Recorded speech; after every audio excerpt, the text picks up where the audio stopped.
on it, but we feel that the client probably is 20% responsible. 20% of $300,000 would be $60,000, right?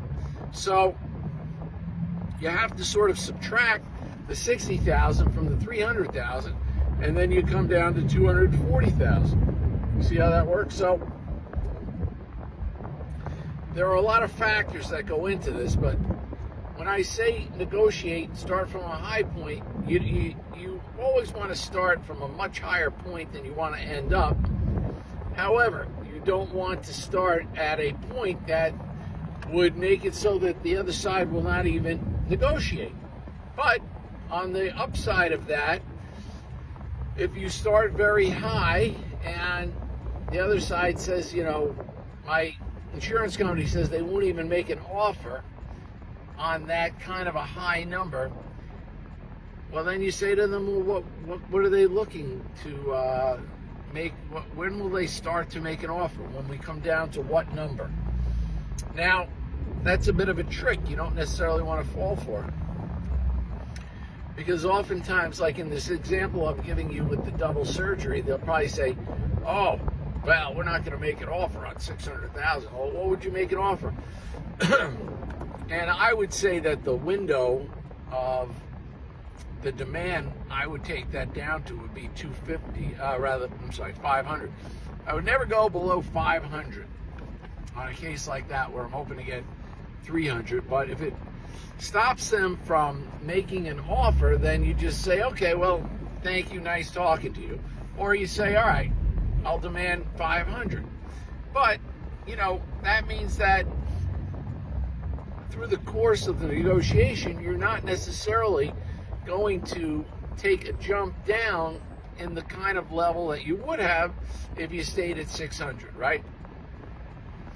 So what happens? You demand 600 in a perfect world. They offer 100. You say, okay, you offered 100. I'm going to be fair and reasonable. I'll come down to 500. Then they come back and they offer 200. And you say, okay, I'll be fair and reasonable. I'll come down on my demand of 400. Then they offer 300, and you say, done. Okay, of course, it doesn't really happen like that very often, but that is one possibility. Both sides have their own motivation, right? The side offering the money has the motivation to save as much as possible. The side demanding the money has the motivation to get as much as possible. So this is the nature of negotiations. Now, with these negotiations that we do, we always have the ability to either accept or reject it and say, no, this is not something called binding arbitration. In other words, when it comes to settling a case or doing a trial, you have the option of doing something called binding arbitration. And most lawyers don't do this because it is what it sounds like. The arbitrator comes up with a number and you are bound by it. You cannot challenge it. You can't appeal it. So most people do not like this. Most plaintiffs' lawyers, like what we do not like that type of arrangement and will not agree to it. Now, usually the defendants, they want to do that, and they usually have the arbitrator in their pocket, meaning that that arbitrator is someone they use a lot, and they know what the arbitrator is going to do. And occasionally we are in that position where we have to use an arbitrator, and 9 out of 10 times the plaintiff and their attorney get screwed because the arbitrator comes up with a crappy number because they want to keep doing business with the defendants, okay?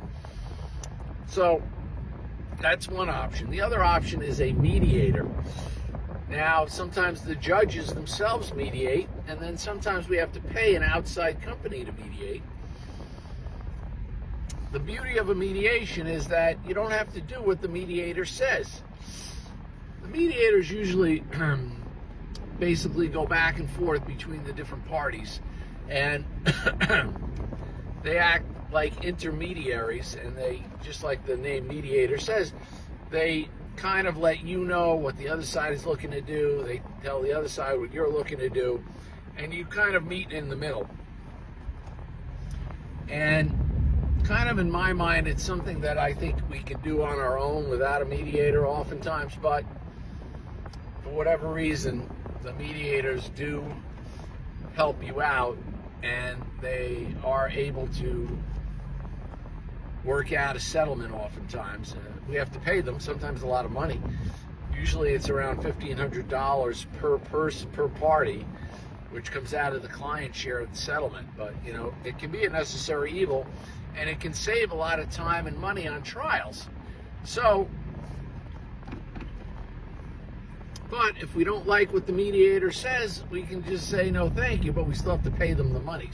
So that can be annoying. And there are new mediators that are affiliated with the court where we don't pay for the first 90 minutes, and then after that they work on an hourly rate of like $300 an hour, which is very reasonable. But the bottom line is that if we don't like the way the mediation went, or we're not happy with the result, we can reject it, the other side can reject it, and we can say, no, we're going to go to trial. Or sometimes we'll even do another mediation to try to get closer to what we were looking to get. Bottom line is that we always have the ability to say no and go to trial. Now, what does it mean to go to trial? What it means to go to trial is that we are presenting the case to a jury, not a judge, a jury of 6 people. We usually pick 8 people to have 2 alternates, and generally speaking, the trial takes about 5 days. And during the 5 days, if it's a traditional car accident or a slip and fall accident, the client is going to take the stand and they're going to testify about what happened. And we're going to prepare them. And normally with any trial that I've ever done, I prepare the client at least 5 times for about 3 or 4 hours each time. And what am I doing when I prepare them? Number one, I'm drilling into their head the dates, the times, the locations of whatever, whether it's an accident or a malpractice case. I'm drilling it into their head so that they know it, and then I quiz them on it to make sure they know it. And then we talk about how the accident happened. Again, we're drilling it into their head so that they don't even have to think about it, so that they can explain to a jury, this is how it happened. I was walking down the street and I tripped over a misleveled sidewalk because one side was much higher than the other. I didn't see it because there was shadows there, or there were people walking in front of me, or whatever the reason is that you didn't see it. And then how you fell and how you hurt yourself and what treatment you got and how you're doing now. But we work on it, and it takes a long time, and we prepare them very intensely to remember everything.